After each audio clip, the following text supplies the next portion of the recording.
Metabolism that is a चयापचयाची शक्ती. आता energy ही आपल्याला दिसते का उघड्या डोळ्यांनी? तर नाही. मित्रांनो, थोडंसं डिस्टर्बन्स आहे बिकॉज आपले वेकेशन्स चालू आहेत. So please ignore that noise and back to the topic. Energy आपल्याला उघड्या डोळ्यांनी दिसते का? तर नाही. पण ती एनर्जी ही इम्पॉर्टंट असते आपल्या शरीराच्या सर्वांगीण विकासासाठी, रिपेअरिंगसाठी अँड ओव्हरऑल जी ग्रोथ आहे आपल्या बॉडीची त्याच्यासाठी. तसं बघायला गेलं तर जे काही अन्नपदार्थ आपण खातो त्याच्यातून आपल्याला एनर्जी मिळते आणि ही एनर्जीला नाव दिलेलं आहे किलो कॅलरीज. हो की नाही?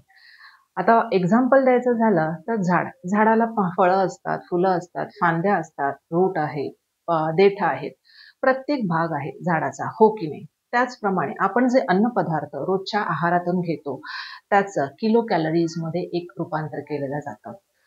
For an example, 1 gram protein प्रथिनयुक्त आहार आपण आपल्या शरीरासाठी घेतला आहारातून, तर त्यातून आपल्याला 4 किलो कॅलरीज या शरीरासाठी मिळतात. त्याचप्रमाणे 1 ग्राम कार्बोहायड्रेट दॅट इज अ पिष्टमय पदार्थ आपण शरीरासाठी घेतले तर त्यातून सुद्धा आपल्याला 4 किलो कॅलरीज या शरीरासाठी मिळतात. आणि 1 ग्राम चरबीयुक्त आहार, फॅटयुक्त आहार आपण शरीरासाठी घेतला तर त्यातून 9 किलो कॅलरीज हे आपल्या शरीराला मिळतात.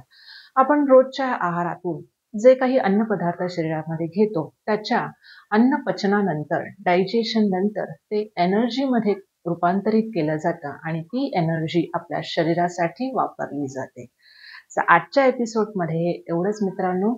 लवकरच भेटू नव्या व्हिडिओ सहित. Till then, love you, take care, bye bye.